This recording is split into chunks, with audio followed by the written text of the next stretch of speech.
Incredible! This is The Grove Podcast. Hot off the pitch.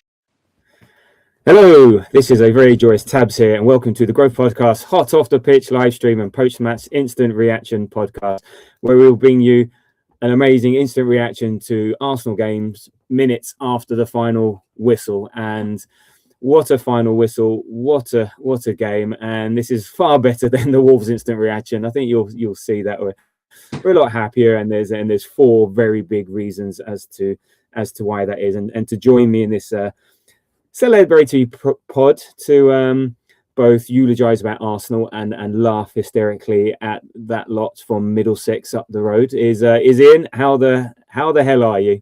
Well, I'm a lot better, Tabs. You and I very bravely did one of these after that diabolical performance on Wednesday that I'm still a bit bruised from because we should be sitting here 7 points clear, but we won't think about that. We'll just focus on that fantastic performance tonight. I'm good. That was a much needed tonic tonight. It was indeed. And I have a quiz question for you. So there's a Welsh town just in the corner of near Carnarvon apparently, and I'll spell it out to you because I can't pronounce it. It's spelled LDLL DLL WLDW LLL WLD LLD LWLDLDLL. So Ludwood. Do you know what the significance of that Welsh town is? Yeah, I think that translates into English as Tottenham's diabolical league form or something like that. It is their home record since November. It's their home record since November 24. It's 19 points from a possible 84. Not only do they get battered everywhere they go, they get battered at home as well. And we gave them one hell of a battering. It was 4-1, two goals apiece by our new signings, 2 for Eze and 2 for Gyökeres. And yeah, it was really good. And look, if you're watching live, feel free to drop a comment, leave your 3-word reviews. We might even be joined if we're lucky enough by Moz to have his 2 pennies worth. And Sinead Reelan, I think this might be for you, is on the chat going, told you. Sinead on Wednesday said that we were going to go on and batter Spurs today. She gave us a little bit of a pep in our step on Wednesday. So, yeah, she was right. And I have to give, before I say anything else, there's a guy on Blue Sky. I put out a post at halftime saying, like, we need to stop throwing the ball into our net and otherwise we'll drop points and we won't win anything. And he said, he replied, he actually reposted it, or quote posted it by saying he was quite relaxed and that we're going to give them the runaround and that we were going to win 4-1. This is at half time. So I want to tip my cap and say chapeau to you, sir.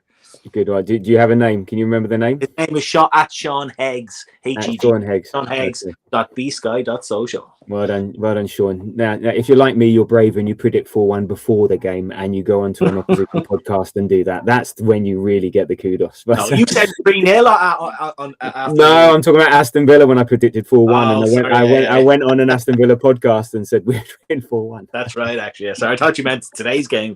I know, I said 3-0. But yeah, this is Arsenal, so we don't do things by nil at the moment. And yeah, I wasn't, even at 70 minutes, even at 3-1, I was not going around getting my abacus and counting those chickens.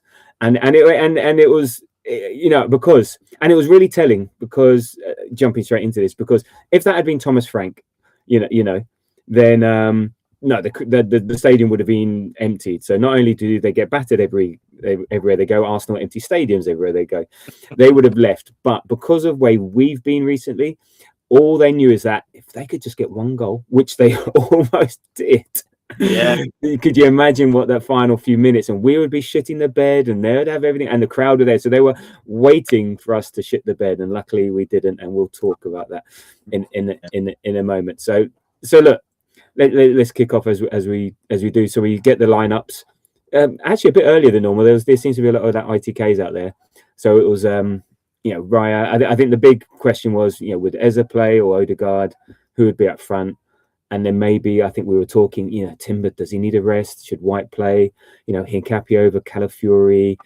what's the makeup of the midfield. But it was, I think he went with his current most trusted potential team who was available. So Raya, Timber, Saliba, Gabriel, Hincapié, Zubimendi, Rice, Eza, and then Saka, Trossard, Gyökeres, and and then a pretty decent bench, but no Havertz on the bench and no White on the bench. So much for Instagram stories saying not injured. Yeah. He's gone into the Mikel Arteta school of misguiding people for injury news. Yeah. Exactly. So, what did you make of the lineup? Were you happy? I mean, Rice made his 100th league appearance for Arsenal. Mm-hmm. I guess it's because Odegaard's still unfit. So, I think they would also think, well, look, he's got an amazing record against Spurs. So maybe that Gyökeres gets them at the front. We got a strong bench. Yeah. How did you feel about the lineup? Yeah, no huge surprises. It was a shame White wasn't available, just to give Timber backup. But I suppose we had Mosquera there to do that. That was a sub I thought was going to happen, especially after Timber being booked. But yeah, I think it's a much more balanced front three, isn't it? Like a Saka on the right. Madueke, to be fair, has been doing well lately on the right.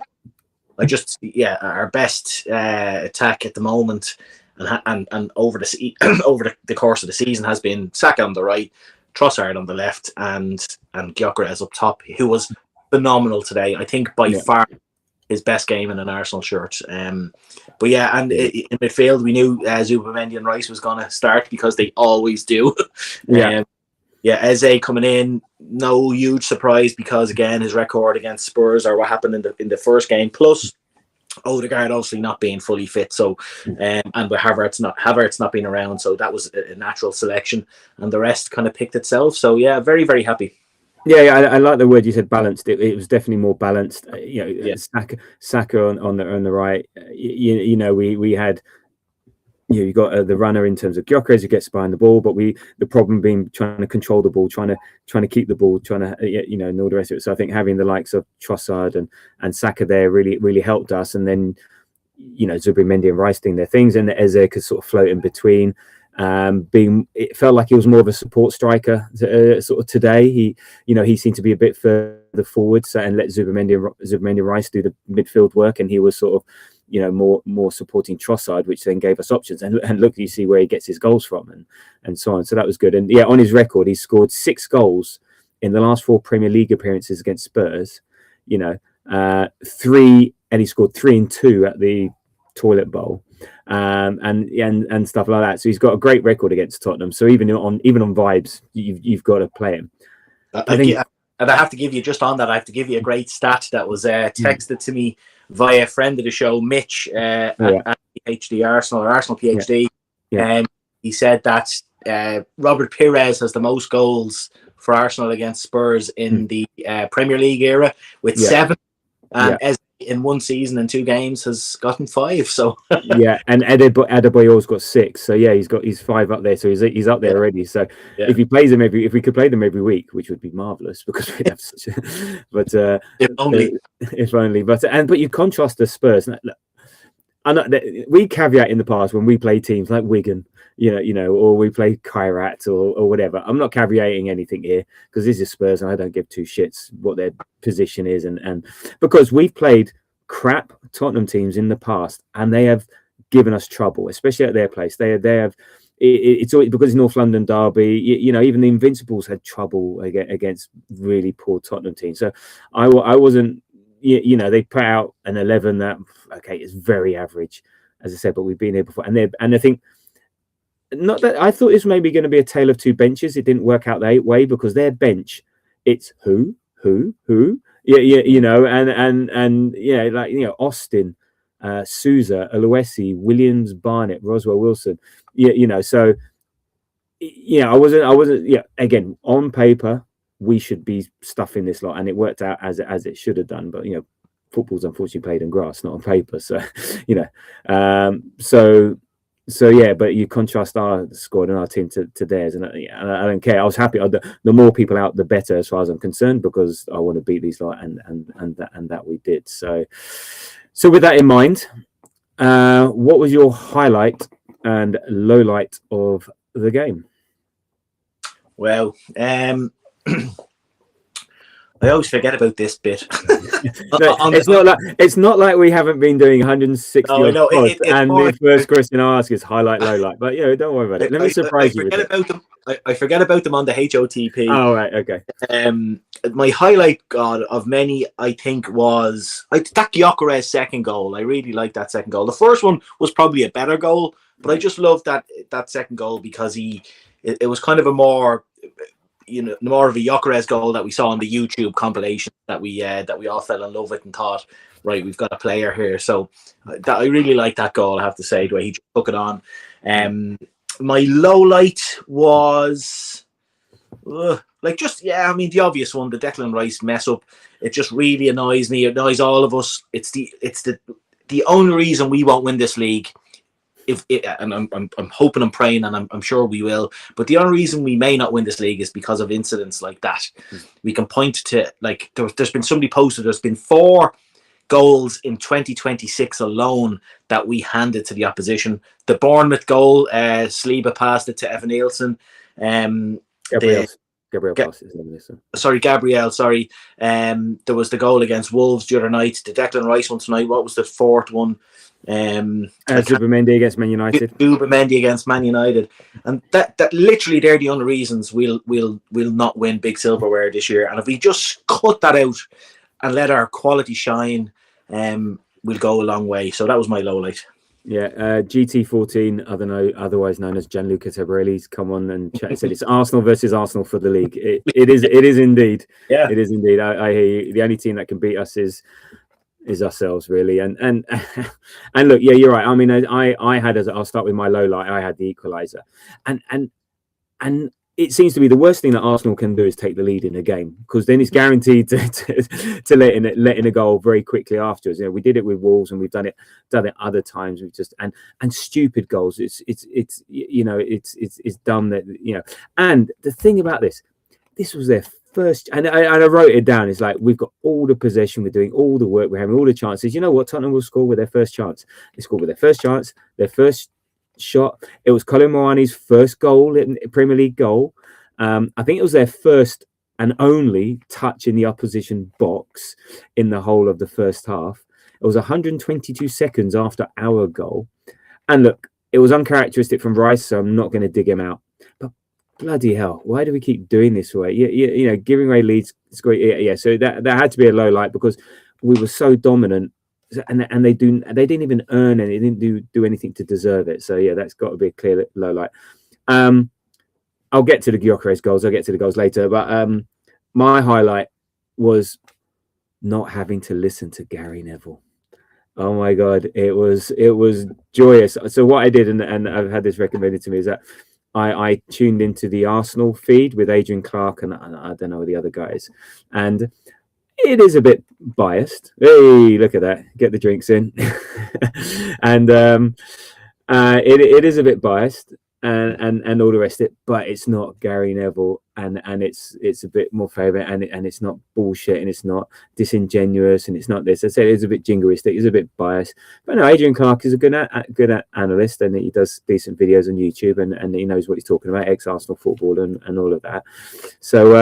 So yeah, I didn't have to listen to any Gary. Now, I'm going to go back and watch the highlights and make sure I'm listening to what Neville and I can't remember the commentator. I for the first half, I did exactly what you just described. Okay. I listened to, but I don't know, and I did it I do it regularly actually, and I did it for the Bulls game, but it freaked me out. Whatever it was today, I was about 30 to 40 seconds behind, and I was kind of I was on my own. Where were you? What, in the second half? No, in the first half I was like, what they say is, so, and we're off, and that's when you're meant to pause the TV. I don't mean, no, I had them synced. Don't get me wrong, I had them synced, but it meant that from the live Sky feed, I was about 30, 40 seconds behind, and I had my phone as well a bit, so I thought I'm going to hear about a goal before I see the screen. So that's, I need to stop doing the second screen thing watching Arsenal. I need to put my phone away, but I can't help it. Yeah. By the way, I'm trying to find my plug because my computer's going to go and turn off any second. Oh, here we go. Right. And Gianluca, yes, you're right. These are The Spurs fans' tears in my pint glass. And Even Spurs fans' tears are red. There we go, and they taste absolutely beautiful. Oh, so, yeah. yeah. Oh. Beautiful. Yeah, beautiful, nice one. I like to see it. So, yeah, so that was a highlight. I mean, I just really was not in the mood to listen to that. Down to a bit of nervousness about the game, obviously, and just because of that, the amount of times we criticised them on here, it's ridiculous. So that was a bit of highlight. There was another highlight. I didn't actually see it, but I heard it in the commentary. Apparently, in the away end, they had a Thomas Frank inflatable. That's right. I saw that. Yeah. That was a good highlight. And then I think the third and final highlight, because I'm going to be greedy here, was I think we were singing "You're Getting Sacked in the Morning." So that was very good, like towards the end. So so look, that was good. So look, let's look at some ridiculous match stats. I mean, this must have been the one. The only one that isn't as high as it should be is the XG, but everything else is just ridiculous. So overall, 38% possession to 62, and I'd love to see where that was, but I'd say the majority of it was in their own box and in their own half. 0.5 XG to 1.88. They had 4 shots to our 19. They had 3 on target to our 6. They had no big chances to our 5. We missed 3 big chances. Accurate passes, and I think I'll get to the one in the first half. Overall, they had 202 to whatever. 15 fouls committed. I'm surprised because there was so many more fouls committed by Tottenham that Gyökeres himself should have got, but it didn't happen. But in the first half, they had 70 accurate passes to our 238, which is ridiculous. And said they had 1 touch in our box to our 29. It was just, other than XG, which in the first half was 0.29 to 1. It was just so dominant. It was incredible. And then second half, they had more possession, but again, I think that was mainly defending. They had 4 shots on target, where I don't remember, but it was just such a dominant performance. So overall, how did you feel about how we played, about the performance, just in general, just about the game, the results, and how do you feel about it? I thought we were excellent after such a poor showing on Wednesday and a demoralizing dropping of 2 points. I didn't know how we'd react today, and look, the world and its mother knows that there's a gulf in class between Arsenal and Spurs at the moment. Not the moment, always. But at the same time, in North London derbies, you just never know what's going to happen. You just never ever know. And when the game kicked off, I was actually quite relaxed, which I wasn't expecting. I thought I'd be a lot more nervous. And then as the first 10-15 minutes played out, I got even more relaxed because I thought, my lord, these are bad. This was like they were as bad as Wolves were in the first 20 minutes the other night. But then that made me think, Jesus Christ, we better still go on now here and score and beat these. And thankfully we did. So I just thought it was a really good professional performance. I thought there was some really, really encouraging individual performances that I think will stand us in good stead for the run-in now. So yeah, I was very, very happy that we pulled it out compared to Wednesday. Well, yeah. I mean, other teams we've been dominating, maybe not playing well, but we just need to put teams to the sword, and we did today. And the amount of chances we created, and it was incredible. It was so good to see. Again, it's sorry, Gianluca's comment just confused. Just confused. Don't confuse me. Just stop my train of thought. But yeah, it was just so nice to see this, and we did play different. You could see there was a difference in terms of how we were playing. We were getting the ball forward quicker. We were being a bit more direct. We weren't sort of like thinking, "Oh, first option, go back." And it's not like we were playing risky, but we were playing positively. We were playing with intent. Now, look, Tottenham did come out with a bit of intensity. They were pressing, they were pressing us hard, and we also then tried to take advantage of space behind the back. But then they also did drop deep, had 5 in the back, and so it was quite hard to break through them at times. But I just like the intent. Our intent was definitely there. Now, the only time we did start to sort of play it around a bit, was just let's take this thing out of the game. Let's just sort of like reset. it doesn't always have to be gung ho. Sometimes the horseshoe of death, as they call it, or the passing around, is just, let's give ourselves a breather for 30 seconds. Let's just feel the ball. Let's pass the ball. Let's move around, and then we go again. And look, we had to show them why we're top and they're fighting relegation. You know, and it was the pressure, I think, was more on us than them, because, you know, and luckily for them, Forest lost. West Ham only drew yesterday, so I don't think they're getting relegated. I mean, they're very close to it, but I don't think they will. I think they'll be worse teams. They are, to my mind, at the moment, they're the fourth worst team in the Premier League. I think maybe the fifth worst, and it's just down to a bit of luck that they'll stay up. But they are more than capable of going down. I just think there's worse teams. Unfortunately, there's worse teams, but we'll see. I get it's unfortunately, the bit like us, you know, Forest not taking advantage and West Ham not taking advantage of, you know, in advance. But we had to respond to recent performances. City were within 2 points of us after beating Newcastle last night. You know, so the pressure was really on us. And look, they've had a new manager.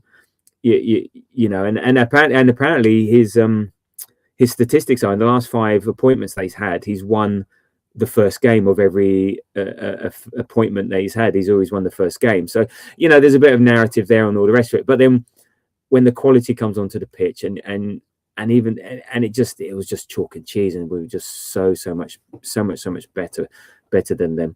And look, Gianluca's here saying that the people watching generally didn't think they were that bad until he saw that and now realized why they're worried about relegation. So maybe yes, maybe they do need to worry about relegation. And I'd love to see if they're playing Forest or playing West Ham. I think they played West Ham recently, so maybe not, but maybe playing Forest.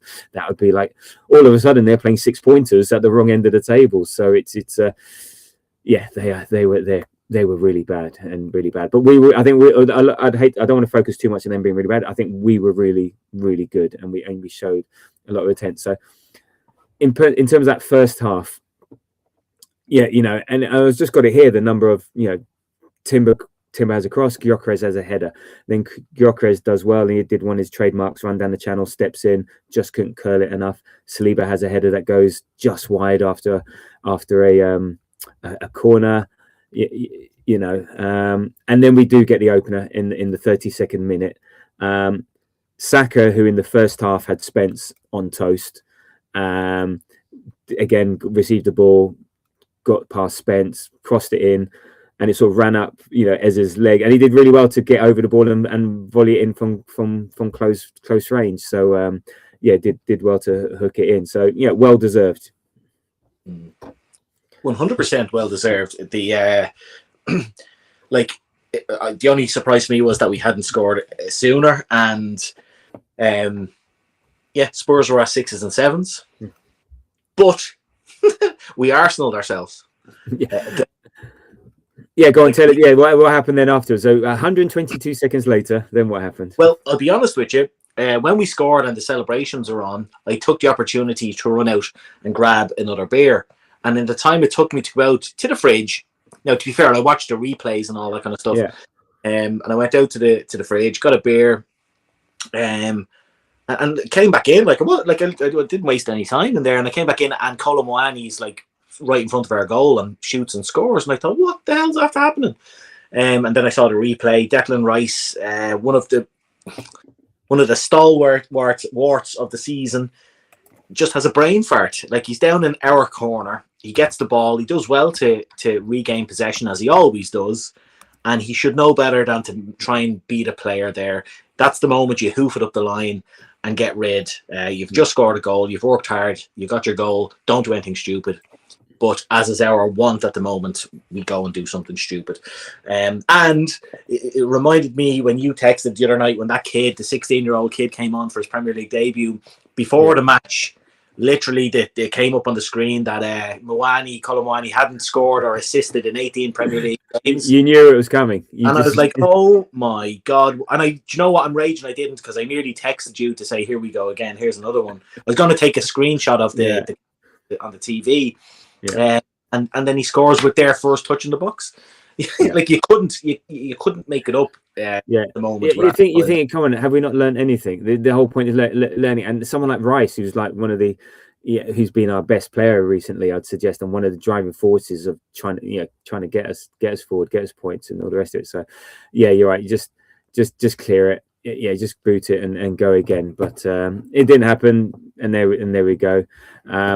We've got here Christian Sidhu saying, "Come on, Gunners!" Made a statement today.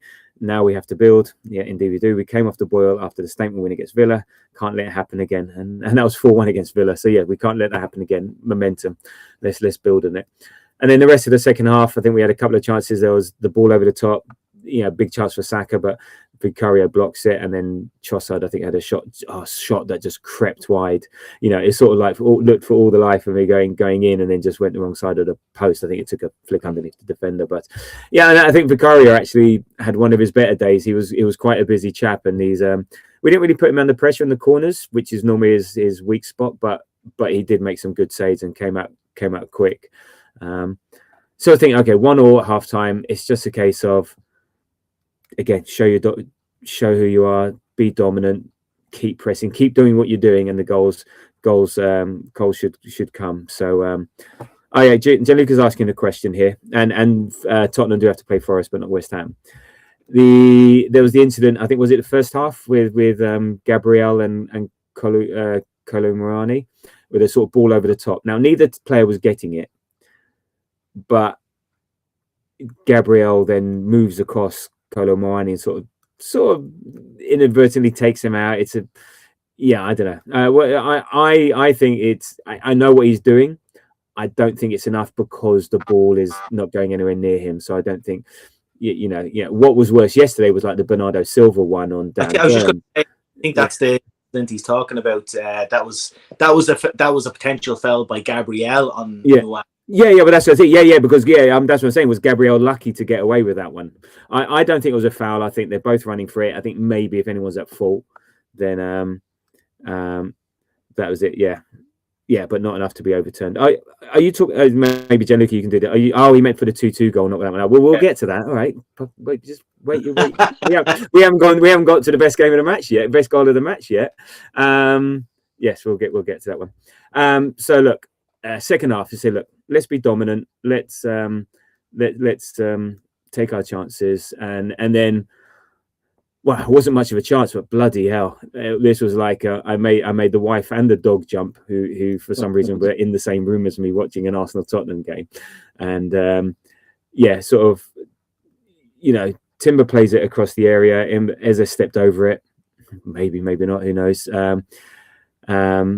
And then Gyökeres takes a touch, and then whack, whatever it is. What a shot! What a goal! It's what we want from him, as well as run down the channels and doing what he did for the second goal. This was just glorious, and everyone's saying, "Oh, he only scores against the lower clubs," and all the rest of it. What a statement goal! Just loved it. Well, he did score against one of the lower clubs today as well. Oh, well, yeah. I guess. I think they meant promoted teams. Leeds and Burnley and whatnot. So if he scores against Spurs in 2 seasons' time, he'll score against promoted club again. Well, that's assuming Spurs go back up. Well, that's very true, actually. Yeah, double relegation, 2 relegations in a row. But what a game! And let's have a word on Gyökeres, because I think you said it was one of his best games in an Arsenal shirt. I'm the same. I think. On the Arsenal channel, they were calling him man of the match. I don't know who got the Sky man of the match, but it was Gyökeres. Neville gave it to Gyökeres. Oh, okay. So yeah, he was superb, and I thought he was. Again, he never gets any fouls against him. Now, people are complaining he's not winning 50-50s, but I think a lot of the time he's just being fouled and pulled left, right, and centre, and there should have been. It wasn't until like the 70th, 80th minute when was it? There was a yellow card for finally 86th minute. Finally, a free kick against Gyökeres and a yellow card. He was putting himself about, challenging for the ball. Wasn't really winning the duels, but he was just making such a nuisance, making really good runs. He had shots. He scored 2 fantastic goals. 2 very different goals, atypical of what we want from him. Yeah, I think what a great all-round performance, and I'm really pleased they stayed on for the whole game as well. Normally get subbed off, because I think he's got bags of energy. I think he can last the whole game, and it's often. I think don't defend as well when he's not on the pitch. So yeah, what did you make of his performance? Yeah, I just on him not getting fouls, I think that the Premier League or the PGMOL seem to have this thing about what do they call it, mutual grabbing or something, or mutual holding. And Gyökeres does do that, where he'll like, when the ball's in the air coming down, he'll pin himself to the defender, and he will. So like the referee in these instances will look at that and say, right, okay, they're both doing it, whereas that's not always the case. So it means that when he's actually genuinely being fouled, the referee says, oh, it's another one of these mutual holding situations. So that's why I don't think he gets as many free kicks as he should. But yeah, I just thought all around he was really good. Even, do you know what, this is going to sound silly, but the one thing he did today that I absolutely loved was his little touch for the Eze goal, the second Eze goal, when he played it into Gyökeres, or it was played into Gyökeres, and Gyökeres, the ball should have been just cleared by the defender, and he just stuck a toe out. He held the defender off, and he stuck a toe out, played it to Eze, who then played it to Ake. If you go back and watch it, I just thought it was just a clever little. He showed a bit of strength. Like some people say, well, he should do that, but I don't know what it was. It's stuff that we haven't seen from him so far, like that has led to goals. And yeah, like his hold of play, his little runs down the wing, he was really good, and he fully deserved man of the match. Fully deserved it. Yeah, Indeed. And then so again, just don't bloody concede, all right? That's it. Just don't concede. 2-1, don't concede. And again, we were just dominant. So again, we were dominant. And again, so like Eze does really well. I thought we were going to get to 30, sort of loads of space down the left-hand side. Was that the one when he nutmegged the defender? Yes. Yeah. Nutmegged the defender, and a proper nutmeg, because he collected it on the other side. If you don't collect it, it's not a nutmeg, and I'm not going to hear another word against that. And then he drives into the box from open space, and then steps inside and just has his shot blocked. So that could have been the third, and that would have really killed them off. And then we have now here we are, Gianluca, who said that was Gyökeres' best performance in an Arsenal shirt. So I can't remember too much what happened. Yeah, cross comes in. Colomani there puts two hands on Gabriel's back. Gabriel falls over and does make a bit of a meal of it, but it's about momentum. It's about where your weight is. So it doesn't. Sometimes if you're leaning forward, and you're just about to jump forward, it doesn't matter how much pressure there is on your back, you will fall over. The ball falls to Morini, puts him from close range, but the referee gave the foul. So for me, that's a clear foul. It doesn't have to be a hard push, just enough to get the player, leverage the player out of the way, especially because it's two hands. If it's just one hand, it's a bit different, because it's just two clear hands outstretched. Yeah, that's a foul. And I think Gabriel did well to go down there. They said it in commentary, and I fully agreed, should I say, what they were saying. It was Neville. It's very, very rare that I agree with him, but he did say that had Gabriel not gone down, the referee might not have given that, because it was a subtle push, but it was a push just as Gabriel was about to jump. Yeah, it was, in many ways, it was the perfectly timed push, and yeah, like it was a foul. It was a foul. You put two hands on a player's back. If that happens in the middle of the pitch, it's a free kick. So no difference there. Just because it led to a goal, there's a bit more kind of controversy around it. But no, I think it was a foul. Yeah, and that was only 5-6 minutes after he scored. So it's like, oh my God, is this another one? Well, I missed it as well, because I was I just had to go to the toilet at the time. So I was like, but I didn't because I was just about to, and then I heard something. Right, I rushed back and okay. But anyway, it wasn't a goal, so fair enough. We'd stay 2-1, and then I think a really sensible substitution, and this is maybe where we are learning. We take Timber off in the 57th minute. Mosquera comes on. Whether he's knackered, I suggest it's more in the yellow. There was a moment before there where a player was running across the pitch and he was sort of grappling a bit, not enough to foul, but I just think, and also as Timber knackers towards the end of the game, like the 80th minute, 70th minute, 80th minute, you're starting to hold onto players, you're starting to lunge.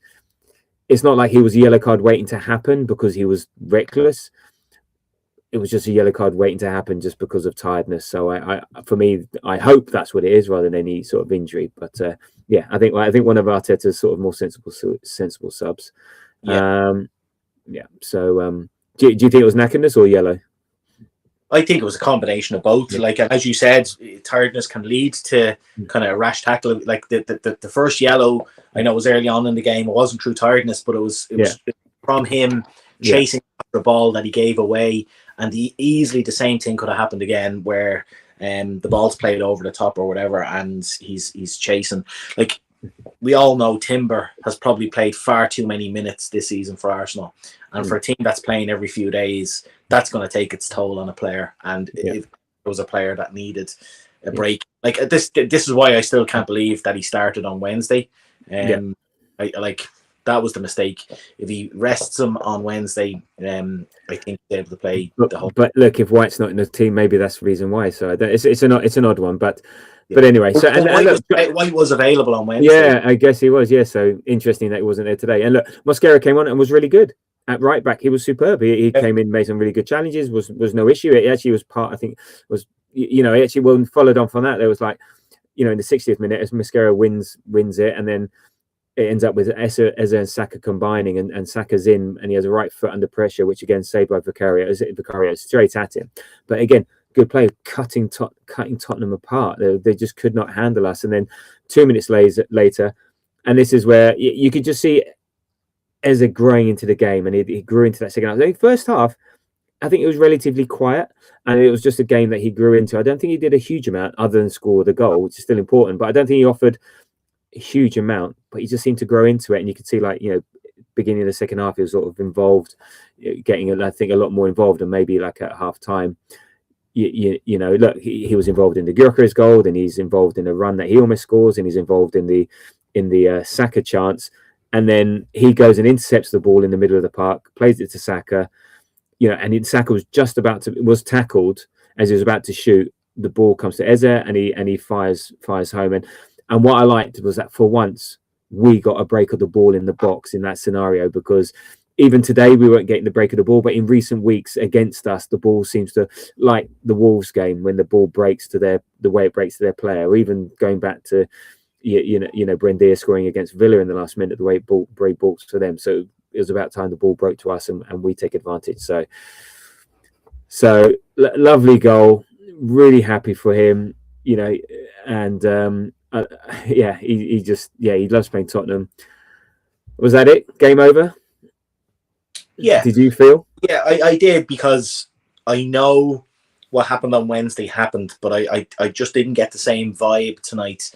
Mm-hmm. And I know that sounds silly because it literally just happened a few days ago. Yeah. But I trusted, maybe foolishly, but I trusted that we learned our lesson the other night, and that we wouldn't let it happen again. Now, we came very close. David Raya made one of the saves of the season off the line, but I did feel at 3-1, like it was weird. At 2-0 the other night against Wolves, bottom half, or bottom of the table Wolves, I wasn't comfortable because of the way we were playing. Yeah. But even though it was the same lead, it's the same 2-goal lead against Tottenham, I felt comfortable because we were playing really well. And Wolves played better than Tottenham. Wolves were playing better than Tottenham. 100% he did, yeah, 100%. So much more. So look, and then I think we just continue. I think that was the right thing to do. Like, I wasn't counting any chickens, just because being here, done that. Doesn't matter how good we're playing, shit happens. Yeah, and shit happens all the time. But we were in control. We weren't giving them anything. But I'm still like, okay, let's not count anymore. And Trossard then has a shot wide from outside the box. Saka has a shot, side into the side netting again after good work by Eze. Then we start olaying it, which is okay, fine, but the olays were a bit. The olays in injury time, or when you're 2 or 3 up, like. Yeah, then 3-1 up. So then we make a couple of good subs. Odegaard and Martinelli on for Trossard and Eze. I think sensible. It'd be great, romantic to keep Eze on, see if we can get another hat trick. But I think Odegaard was running around a lot again, a bit more control, and Martinelli as an outlet, and just sort of for his legs. Then there was a flare on the pitch, a Spurs flare on the pitch, which I think was the most flare that Tottenham had shown all day. So I saw somebody say that whoever picked up that flare had more touches in the Arsenal box than most of the Spurs players. Absolutely. What I wasn't hoping for was that the extra minutes as a result of that then impacting the game, and like you could imagine, but as I said, all they need is one goal to get into it, get the crowd up. We get nervous. How's your mettle? And it almost came, and I'm not too sure how it happened, but it sort of came through. I was across, and Richarlison does a sort of behind the leg flick. I think it goes through the legs of someone. Actually, no, it goes through Raya's legs, and then he dives cat-like back and just claws it away with the fingertips off the line, and then just the reach, and then to be able to have the power to not knock it back in, but knock it across, and then we had players covering it. But yeah, and that was an 84, and there was 7 minutes of added time, so that would have been like another 13 minutes. That would have been very squeaky, the squeakiest bum times. It would have been, yeah. I actually think that I could be wrong, but I think the Richarlison flick, I think, takes a nick off the Arsenal defender. I'm not sure who, and that's why it kind of goes through Raya. But I'm not 100% sure on that. But that's what I think. What happens? Yeah, you're right. Had that gone in, all the memories of Wednesday and all the memories of the games that we threw away. I was going to use a different word there. That we threw away, would have flooded back, and we would have retreated. But thankfully, and look, he can't stop a shot from 25 yards, but he can dive and claw. The reactions, the reactions of a cat. He's lower to the ground, David, because he's not the tallest, so he's get the ground shots, but not the ones over his head. Yeah, exactly. Donnarumma ain't saving that. So no. So there we go, and then. Some concerns over Saka, maybe his shin injury. It's hard to tell with him, because I got a bit of stick for this, because he does scream a lot and then gets up. Yeah. And he does hobble a lot and does amazing things. So we did take him off, Madueke on. It looks sore. I think it'll be one of those ones that once the adrenaline wears off, it'll be really sore tomorrow. But we've got a whole week now until Chelsea. So hopefully it's nothing. I don't know, if I haven't heard anything since or anything about that. So when it happened, I cringed and I texted Mitch, our injury specialist. Yeah, Mitch, what's up with him? Come on, tell us quick. Tell me quick. But it looked, because his leg, it's one of those that could have been who was it that actually against Spurs did their ACL when he scored the goal? Oh, it was Isak, wasn't it? Was it Isak? Isak for it was one of those where the leg got caught underneath Saka's leg, and if you watch the replay, especially from behind, it looked as though his leg went under and his ankle twisted one way. Yeah. So I thought, oh my God, that has all. I think Isak did I think it was a fracture. I think it was a fracture. Yeah. Because Saka, when he was holding his leg, was holding his shin. Yeah. So I thought, God, is that another one of those fractures? But then, and Mitch replied to me saying, he said, I'm actually very worried, because he had a rough idea. But as we were texting each other, Saka stood up, and now he got taken off, but it was a great sign. Did he do a little Irish jig? Oh, he's fine. He's fine. The thing is, when it comes to Saka, and Martinelli does it a lot, when Saka went down, he put his arm up and he was waving it like his leg was broke. And so you don't know. You genuinely don't know. A lot of players, it's not just Arsenal players who do it, but a lot of players do it. So you never know how badly injured they are. Yeah, indeed. But fingers crossed, we'll find out more once the swelling goes down. But yeah, it looks painful. And then the cherry on the icing on the delicious red velvet cake was Gyökeres. Odegaard finds Gyökeres, keeps his feet, holds off the defender well. I think the defender was half-assed, to be honest. I don't think he was putting everything into that challenge, because it was 3-1. No. Yeah, but I'm not going to take it away. But he comes in, down the left-hand channel, cuts across, and then finishes well from close range. So again, a sort of trademark Gyökeres goal, and now I can finally start counting those chickens, and we can relax. The 95th minute is when I start to okay, that's fine.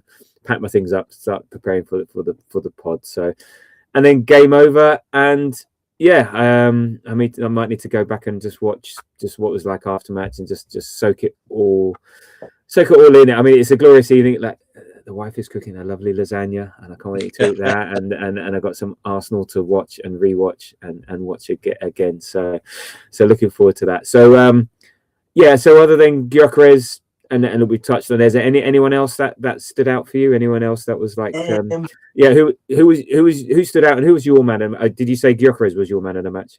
Yeah, for me, he got it on Sky, and I did Adrian give it to him as well? I think they did. Yeah. They did. Yeah. Who else stood out? Well, I thought Rice, aside from his boo boo, was his usual self, mopping up things. Yeah, our defense was solid. Like, it's hard against a poor team like Spurs because everybody kind of looked good, you know. Yeah, but we made them look really poor. So yeah, I'm going down that route. Yeah, I thought Gabriel and Saliba were excellent as a defensive centre back pairing.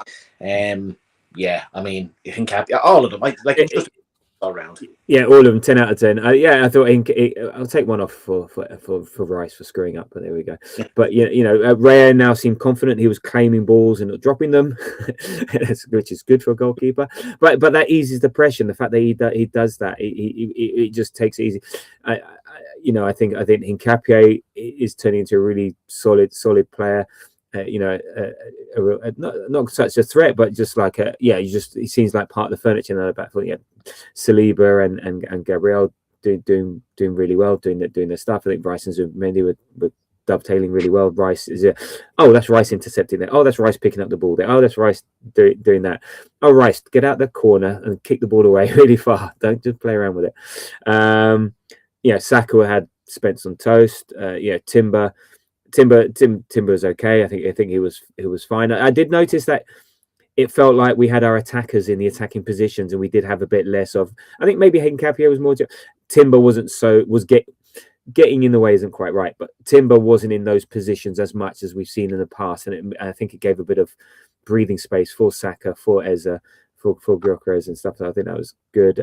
Trossard, a bit hit and miss, some really good moments. I think some really good diligent defensive work, some chances, but then a little bit off. But again, not going to knock anything. And then the subs did exactly what they were meant to do, and that was superb. So yes, North London is red by the tune of 8-2 this season, which is ridiculous, which is incredible and great fun. And that will only increase when we get them in the semi-finals of the Champions League. One game at a time. So in terms of the Premier League, that puts us back to 5 points clear. It helps the goal difference. So we're on plus 35 to because we were equal on goal difference. So we've got plus 35 to City's plus 31. 118. Their win yesterday brought them to within one goal of us. Oh, was it within one goal of us? Yeah. Okay. So because we let in, so we got plus 3 today. Okay, so again, it's fine, and for me, I think I said it before, or I said it after the City game. It's an 11-game season now, and we've got a 2-goal head start and a 2-point head start and a 1-goal head start. That's it. That's what we're dealing with now. 11-game season, 1 goal ahead, 2 points ahead. What do you got, Arsenal? And they've now laid down a little bit of a caveated marker there, but fantastic. So yeah, all we can do is win, and we move on to Chelsea next weekend, who will be without Fofana, and that they again, excuse me. No one's talking about Chelsea who've spent billions and billions on about 5 wingers, and they draw at home to Burnley after being 1-0 up. It's just not an interesting narrative, so no one even goes there, and it's funny how they just go under the radar out of all the money that's spent, and like they're on 45 points. They've lost 6 games, this season, only won 12, drawn 9, and stuff like that. So they're, again, that should be a game. Won't be easy, but we should be winning. But we'll have a podcast about that towards the end of the week. So let's get to your 3-word reviews, and while I go and try and find the correct social. So do you have a 3-word review? Yeah, I have 2 3-word reviews if I'm allowed. Yeah, you can have as many as you want. There we go. The first one is Tottenham get battered. And my second is even at home. Even at home. Okay, very good. Right. By the way, as you're looking there, do you remember it was mentioned a while ago that Spurs were only had 7 less defeats, around 7 or 8 less defeats at their new stadium that they moved into in 2019 than we've had at the Emirates, even though we moved in 2006, 13 years earlier. Surely they've surpassed us now. I haven't seen anybody mention it. I don't think Since that happened, they've lost at least 7. At least. Now we lost against Man United, but surely they've surpassed us now. I think it's close. I don't think quite. Not yet, but I think it'll be close. The tipping point will not be that far away. But yeah, that's quite a ridiculous statistic, isn't it? Yeah, Yeah. Fortress toilet bowl. I mean, if you're gonna make it look like a toilet seat from the above, all you can do is be shit inside it. That's all I can say on that one. That's all I can say on that one. Okay, right, on to your 3 reviews. So on so let me just right, yes. So from Blue Sky, Cheech, who's a fellow Italian but also South African. We needed that. We did indeed. Okay, on to the threads. Sam 13 draws all worked out, and look, it certainly did. I mean, if you're looking at the difference between having Eze on your team or Xavi Simons, it sums up the 2 teams.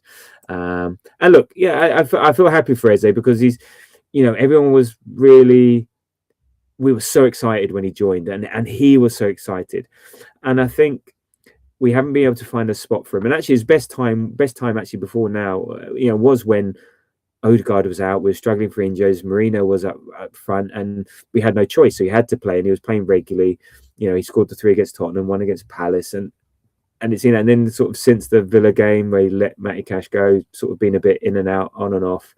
So, and maybe there's a bit of imposter syndrome there. Maybe he's used to being a big fish in a small pond. Now he's like amongst many other big fishes. So, yeah, let's hope. Look, I'm not going to say this is going to change his trajectory for the rest of the season and he's going to be amazing. But I just think maybe if we decide to maybe be a bit more positive, play him up as as off the second striker, a bit more further forward, have Rice and Zubimendi more of a double pivot there, then and Ez is more central, which he looked today. Then I think maybe again, I'm not Odegaard comes in, he'll do a job in certain matches. Eze comes in, he'll do a certain job. But I think it's having Eze and that front man like they did with Saka on one side and Trossard on the other. I think it just seemed to all work out. So I like that. And nice. Well, nicely done as well. Nicely done. Paul Latham, Digny 18, Arsenal mash Spuds. He always comes in with a very good pun. Paul, well done for that one. Yan Han 10, London is red, certainly is. Groovy Cathers too. I like these subtle ones. That was nice. Manu Duck, Victor on fire. He certainly was. Chapper's Delight. Lads, it's Tottenham. Robin Kent SF, total dominance again. The Maya car, Eza owns Spuds, certainly does, and DJ Boocat, all for 1 indeed, and I'll respond to that with 1 for all. Okay, dubs for Sam, your mate and mine. Tottenham in disguise. They're so bad that we call it "Are you Tottenham in disguise?" So brilliant. That is very cool. All right, and on to the Grove. Pads. Yes. As you're going there with all this beer I'm having, I have to very quick. I know we're live. I have to go and have a wee. So oh my word! Reviews. I'll do the 3-word reviews very slowly. So there we go. Really quick. So there you go. Your 3-word review. Need a piss. All right. Yes. So Fraser, point gap back. It is indeed. Matt Stacey, 3-point lane. It is indeed. And then Normie, London is red. Yeah, nice one. Normie is indeed. Owen is a Sunday afternoon. Yes, it was. There we go. And then Alice there comes from Sweden. Okay, what else we got? Okay, and there we Tom Tudor Cinema Club. Not too sure what that refers to, but nice one. So yeah, so there we go. So what are we doing now? All right, I might have to end this stream while Ian's in the toilet. So there we go. Here we go. Right, go on. I'm going to wait for him. You just better hurry up, and I'll have to just cut this out of the recording.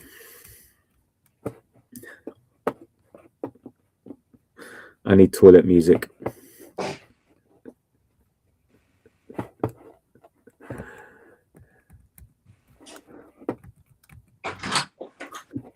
I don't have toilet music, by the way. I need to find toilet music. I'm going to have to cut that out of the main pod. Right, anyway, he's back. I Anyway. did wash my hands. You did wash your hands. So, sorry, we've done that. So yeah, some very good free reviews there. So thank you very much for that. And look, what can we say? That was fun. That was enjoyable. North London is massively red. Tottenham are shit. It's like, yeah, any final words or thoughts? I mean, it's going to, as I said, 11 games to go. Is that now 10 games to go? Shit, 10 games to go. That's a great lead into that. If we can just repeat that every week, we're winning the league. Well, my final thought is I know it was only Spurs, and I know they're really bad, but I still think we played very well. And if we can maintain that level of performance while cutting out the Declan Rice / David Raya / Gabriel style mistakes, we'll be fine. So yeah, I took a lot of encouragement, and as one of the guys here said earlier on, that if we can, you mentioned Christian Sidhu said that if we had a statement win against Villa, and we can't let it happen again, us dropping off, and we need to build on today. We need to take it to the next level, and we're more than capable. So tonight was, I think, a huge boost, because tonight could have gone wrong. It could have gone wrong. Yeah, and thankfully it didn't. No, the narrative was there, but narrative doesn't play football and doesn't score bangers from the edge of the box. So no. Yeah, he's more like a Tottenham defender, if you ask me. But there we go. Let's enjoy the good moments. We've not had many good moments recently. It's been a bit of a grind. So we've got to really, enjoy these. And look, maybe imagine we beat Wolves and drawn against Tottenham, what we'd have thought differently. But yeah, whatever. So football is dumb. The way things work are dumb. Look, Brentford going to lose 2-0 at home to Brighton. That doesn't mean that they weren't very good against us and that they didn't deserve their point. It's just that's the way it goes. The variance of football. And any given day, any team can beat someone. Over the course of the season, that determines who the best teams are. And currently, we are the best team in the league. We've proven the best team in Europe. We're in the Carabao Cup final. We're in FA Cup final. So football changes very quickly. Yeah, you can go very up, very down, very quickly, and it's all very understandable. Let's just keep it calm, which we won't. Stick together. And I'm sure we'll have our disagreements, but it could be a good season. And let's hope that we can look back on this season and that beating Tottenham 4-1 twice is like on the cover of the end of season DVD. and even like kind of, I don't want to get into the fixtures, but I know we have a very tough game kind of on paper next week against Chelsea, but Man City have, in my opinion, a really tough game away at Leeds, who are playing very well at the moment. 5:30 kickoff under the lights at Elland Road. Yeah. Now City could go on and beat them 4-0. Who knows? But I just have a feeling something might happen in that game. So look, all to play for. Indeed. Okay. Well, thank you, Ian, for joining me on this very joyous, stupendous, happy pod. Appreciate your thoughts. You're very welcome. Before I go, I just need to taste one or two last plans. Hang on. So nice. Yeah, you're very welcome, Tabs. It was a pleasure. It's always great to talk about a North London derby victory. Indeed. And tell people where they can find you and what you do. You will find me at Ars Cannon Picks on all the socials. yeah, just send me a pic of your cannon anywhere in the world. We're absolutely flying it. I have some cool cannons coming up, some cool milestones actually coming up. Very good. So yeah. And mine one was early this week, so and it's nuts. I like how your backlog's going, but it was good to a nice reminder. If you send me a cannon today, it'll be 2.5 to 3 months before it'll be posted, which is incredible. It's more to say about the support I get on the page than anything else. But keep them coming, boys and girls. There we go. Good stuff. Thank you for that. All right, you can follow us at the Grove AFC on Blue Sky Threads, Instagram, TikTok. We have a YouTube channel, and then we also the podcast on Spotify and Apple. So, and if whilst you're there, if you can give us a nice little 5-star rating, some comments, leave a review, give us a subscribe. We do notice it. We do appreciate it. It does make a difference, and it helps us get into the ears of those who are less fortunate than yourselves. So, and look, thank you if you've been on the stream, or if you're going to watch at a later date, if you've been commenting and stuff, appreciate it. Thank you for your 3-word reviews. I said the next pod will be pre-Chelsea on Thursday, and we'll also have a bit of a look at the run-in with some predictions as to how the season's going to go. And yes, so thank you for listening. North London is oh so red, and until the next time, come on you Gunners.